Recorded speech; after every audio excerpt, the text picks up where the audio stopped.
Hello, today is Tuesday, July 12th, 2022. I'm Joe Schmidt from TC2, and this is Staying Connected. It's no doubt that record inflation is having some impact on everyone's personal lives, and it's also impacting the companies where you work.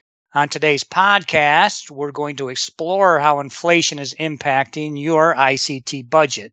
What we're seeing is that telecom and other IT companies are working really hard to make their inflation problems your inflation problems. I'm here with my colleagues and buddies, Larry York, who is TC2's executive director, and Brent Knight, a senior consultant at TC2. These two guys have a lot to say about this topic because they've seen the playbook that vendors use to pass on costs to their customers. Larry and Brent are going to provide some advice on how you can best protect your organization from service providers pushing their costs on to you in unexpected ways. Hey, Larry and Brent, thanks for joining me today. Hey, Joe. It's good to be here today. Thanks for having us. Yes, always good to be back with both of you. Looking forward to it. All right, so Brent, talk a bit about what you're seeing in the marketplace with telecom and IT contracts regarding inflation. Sure, Joe. Let me paint a picture of the inflation concern for enterprises. What we know of telecom providers is that they live in a competitive marketplace where cost compression is a real part of their life. And what I mean by cost compression is vendors compete in this space by inventing new products and services and by constantly attempting to optimize their cost structure. And by optimize, I mean increase their margins and their revenues and find ways to get that money from their customers' pockets into their own.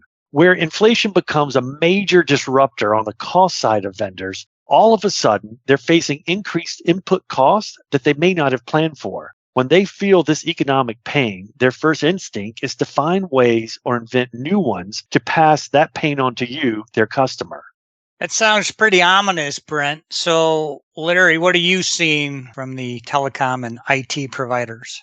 Yes, Joe, it's a very timely session and had a few very recent experiences with a number of the global providers that brought to light the types of changes that we're seeing. And just a few of those are things like Verizon's new economic adjustment charge, Verizon's give to get, which has been around for a while, but they're becoming more difficult and unreasonable in the negotiations of that. Things like we used to do extensions and you would see on an annual extension, maybe you could do plus or minus 10%. Now we're seeing 6 and 8% reductions for 2 and 3 year deals. So they're definitely negotiating more firmly. Also, when it comes to contract structures and you're looking at the negotiating of contract renewals, they're focused on taking back your contract flexibility by things like, term commitments have become pretty commonplace for well-negotiated deals. We now consistently see with all of the suppliers trying to change those term commitments back to annual commitments.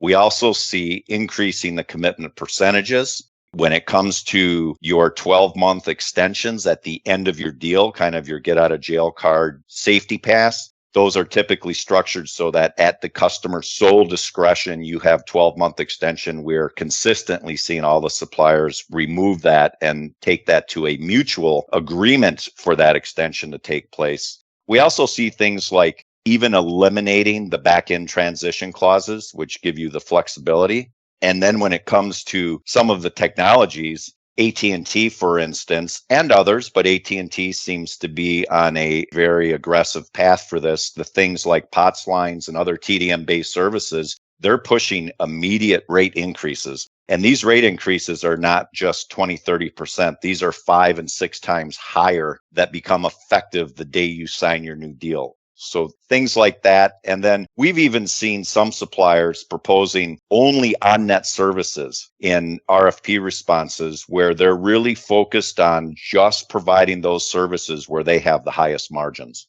Hey, that first item you mentioned, the Verizon economic adjustment charge, we actually did a podcast not too long ago on that. And that basically lets Verizon increase everyone's prices because, they say so. And, that's just a joke. So, Larry, what can customers do about those other items that you just mentioned?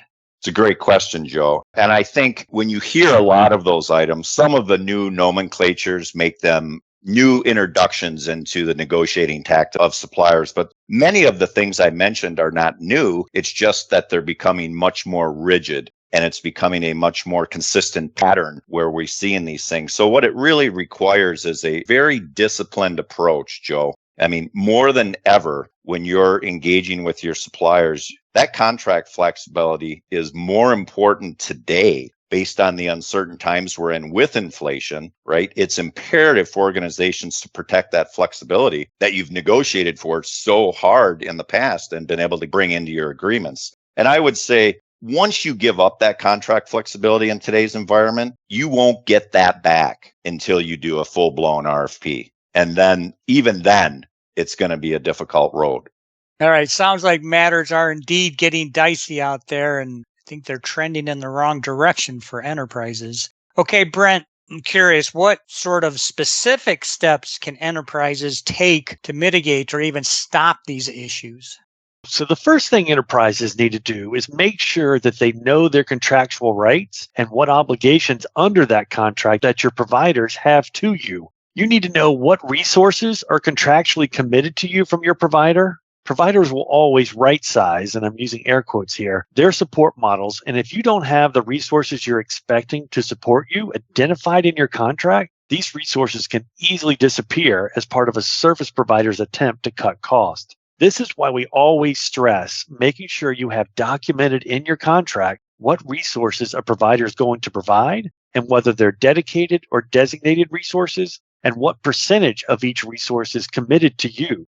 Next, you need to know your SLAs. As providers scale back resources to cut cost, service performance can be in jeopardy. This is why, again, we always try to negotiate SLAs very hard. Having teeth in your SLAs and administering them is critical when vendors try to cut costs by cutting corners. Next, don't let providers try and shift more of their responsibilities over to you. You'll see and hear a lot more about self-help portals and all the great things you can do for yourself. The key for many providers here is they want to take items that they've supported for you in the past and shift those duties onto you. Again, if you've negotiated contract support and account team support in your agreement, don't let that get shortchanged. Also, be wary of suppliers trying to add new COLA, cost of living adjustments, language to your contracts. This is not a door that you want to let them open. However, we have many managed services contracts. We do often see COLA language due to the employee and contractor resources involved with delivering those services. I'm sure if you have one of these in your contract, it's very likely that your service provider will be knocking on your door soon to discuss it. Make sure if you have one of these that you have a trusted and reasonable data source that both parties agree to, and that whatever COLA increases are allowed, follow the agreed upon terms very closely. And lastly, watch and monitor your invoices carefully. Service providers are notorious for adding new service charges to your invoices that you're not paying attention to. You can build up for months before someone identifies them. Okay, thanks for that, Brent. Hey, Larry, is there anything else that enterprises should be doing to protect themselves and I guess be on the lookout? Joe, there are a number of things. I would say when it comes to utilizing your benchmarking and rate review clauses, you need to come prepared, right? You need to have very strong data that supports your position, build a solid business case, because you know the telecom providers are going to have their data and they're going to be able to present a solid business case that supports their position. Another item would be start your sole source renegotiations early enough. Make sure you leave enough time that if you're not happy with the outcome of your sole source negotiation, that you have the option to then turn around and take that business to market. Enterprises should keep the competitive tensions as part of the discussions with incumbents. Sole source negotiations have always been more challenging, but they'll definitely be difficult in today's economic environment. And also keep in mind, when you're looking at RFPing your services, you don't necessarily have to RFP everything. You can look at RFPing towers of business, geographic regions of business, or smaller pieces in a way that it makes sense for your business model. Okay, good stuff. Thank you, Larry. Thank you as well, Brent. If you need some help getting your ICT costs under control, or maybe you have other ICT needs, Feel free to contact Larry, Brent, me, or any of our LB3 and TC2 colleagues by giving us a call or dropping us an email. You can also stay up to date by subscribing to these Staying Connected podcasts, by checking out our websites, and by following us on LinkedIn.